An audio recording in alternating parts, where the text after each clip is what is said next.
The little chain latch on my door used to tick against the frame every time the car swayed.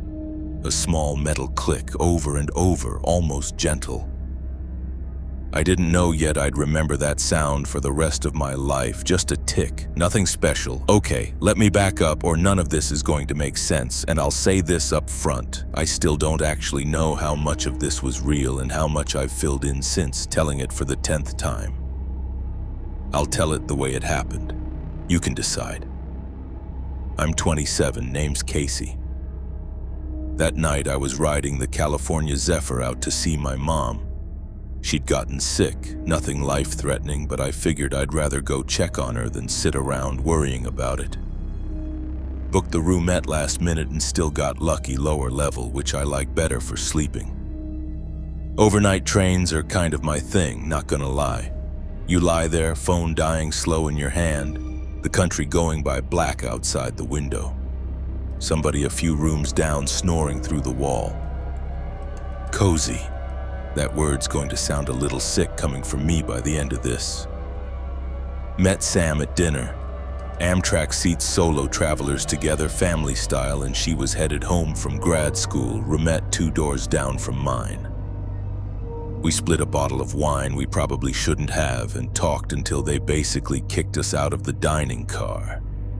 Went back to my room a little after midnight, head a little fuzzy, feet not quite where I expected them. The wine, I figured, plus a long week catching up with me all at once. Texted my mom I was on the way, everything was fine. Screen flickered right before it went dark. Figured it just died, but right before it cut out, for 1 second the clock said 3:17.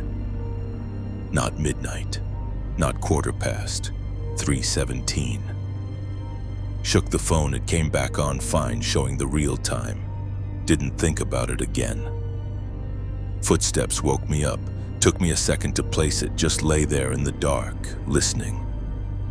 Someone in the corridor, slow, and the rhythm was off. A normal step, then a shorter one, then normal again. Like somebody with a little bit of a limp. They passed my door, kept going, faded out toward the end of the car. The quiet after was worse than the footsteps, honestly. Thick somehow. Like whoever it was had stopped down there and was standing still, listening right back. Told myself it was just someone heading to the bathroom. Normal enough on an overnight train. Rolled over. Didn't fall back asleep. Maybe 20 minutes later, somebody appeared outside my door. Not the attendant who'd checked us in. Different woman. Uniform was close, but not quite right, the old kind, the kind I'd only ever seen in my grandmother's photos from back before Amtrak even existed. Asked for my ticket even though it had already been scanned at boarding.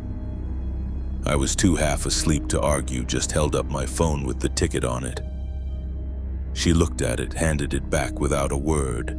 Voice was quiet, flat, almost no expression at all. When she gave my phone back, I caught her wrist out of the corner of my eye. A watch.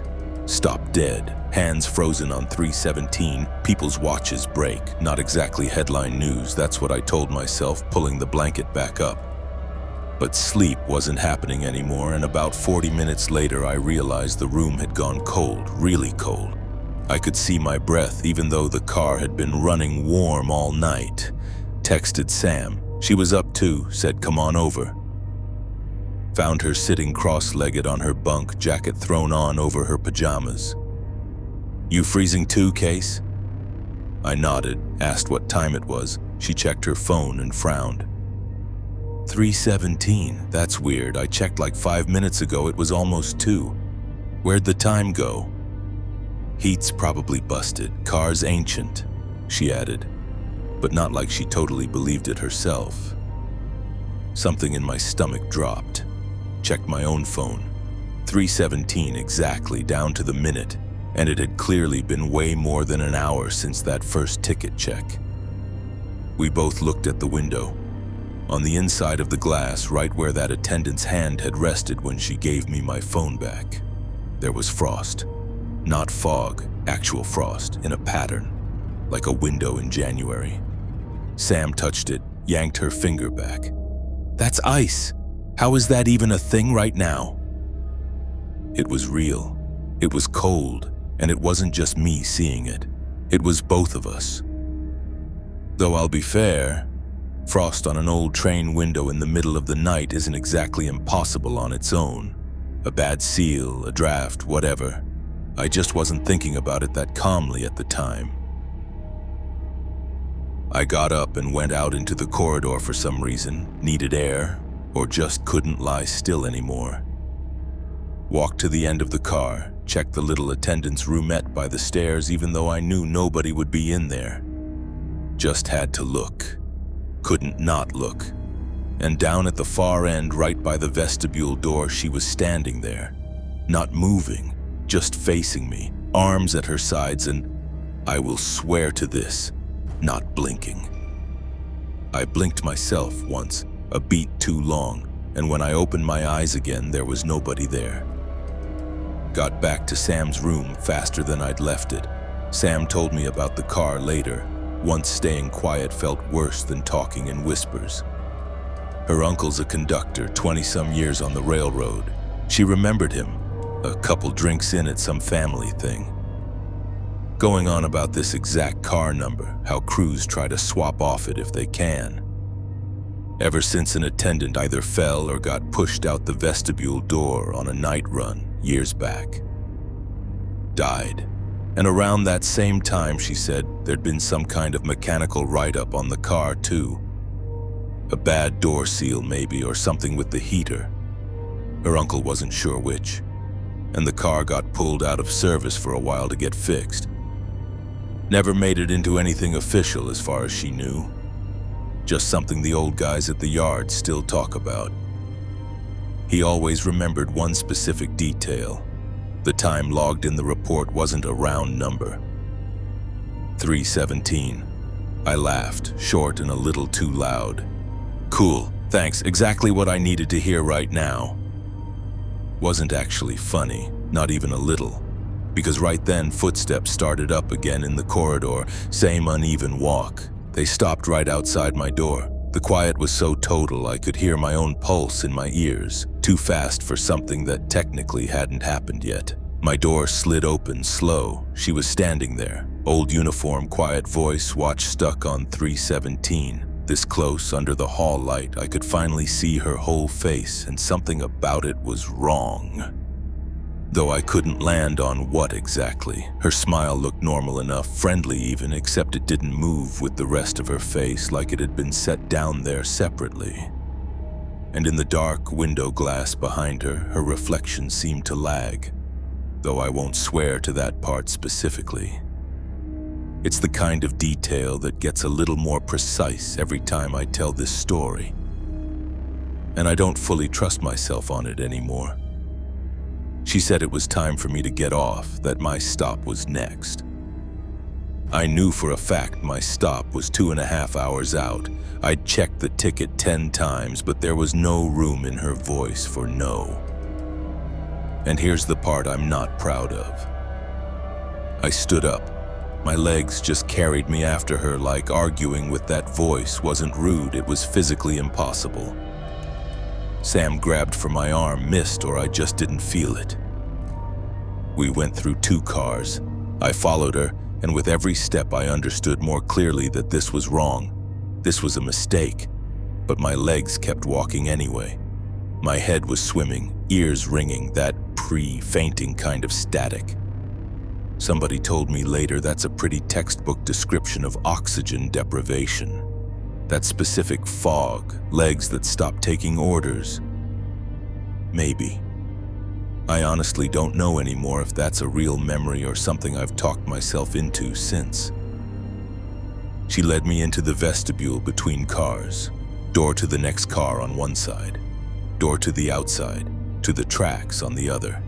That outside door was open, not cracked. Wide open, and the cold came off it in a wall. Wind roaring, wheels pounding so loud my ears rang, and past the edge it was just black. The ties strobing by underneath, way too fast, way too close. That's when it hit me all at once. Not fear exactly, just plain physical fact. One more step and I die, not as a figure of speech. For real, she stood right at the edge, turned to face me, and held out her hand. Used my name, except it wasn't my name. It was the nickname my grandmother used to call me when I was a kid, and nobody else on earth has said it out loud in probably 15 years. After that, it's just pieces. Even now, I can't put it in order because it didn't happen in order. For a second, nothing. Blank, white, not one single thought in it. Then everything at once. Cold. Not air, water, ice water filling up my chest from the inside. Wind. So loud it stopped being sound and turned into pressure. On my skull, my ears, my eyes. Her hand. Right at my wrist now. Right against my skin, and I can see it right up close. The watch on 317, the same frost, except now it's crawling over her knuckles, spreading right in front of me.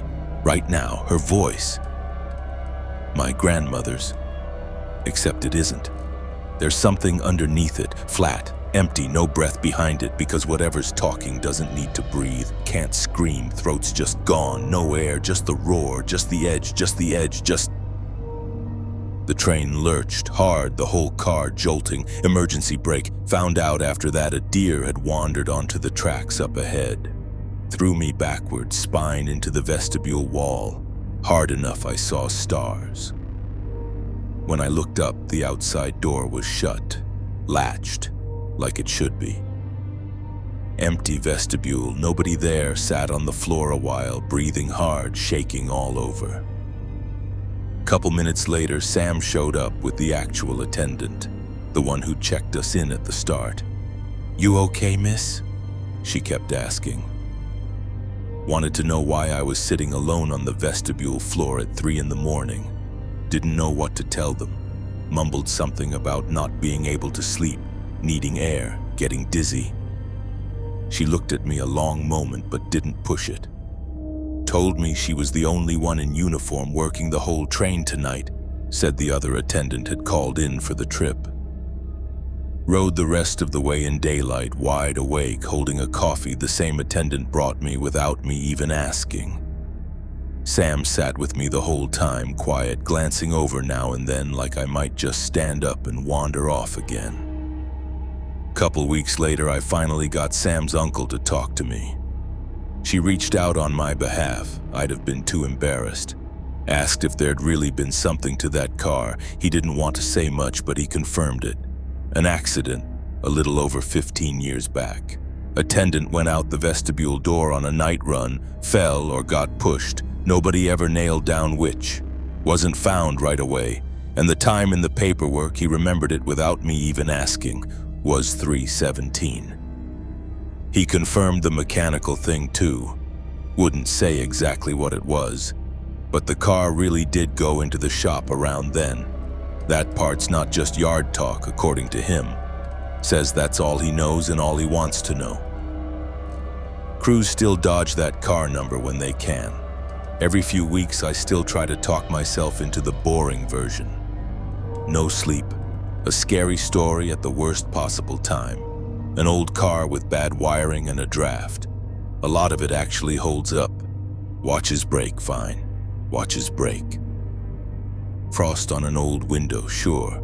I'll give you that one too. What doesn't hold up is a watch and 2 phones and an accident report all landing on the exact same number. One I hadn't heard yet when my phone did it first. Or the nickname. Nobody but my grandmother ever called me that, and she's been gone 7 years now. I don't have an explanation for that part, and I've mostly stopped looking for one. One more thing. Unpacking my bag once I got home, I found it at the bottom under some receipts and loose change. An old iron key on a frayed cord, heavy, the kind that doesn't fit anything built after about 1970. Never seen it before in my life. No idea how it got in my bag. It's still in my desk drawer. Some days I pick it up, turn it over, tell myself there's probably an explanation, I just haven't found it yet. Some days I don't tell myself anything, I just put it back and close the drawer.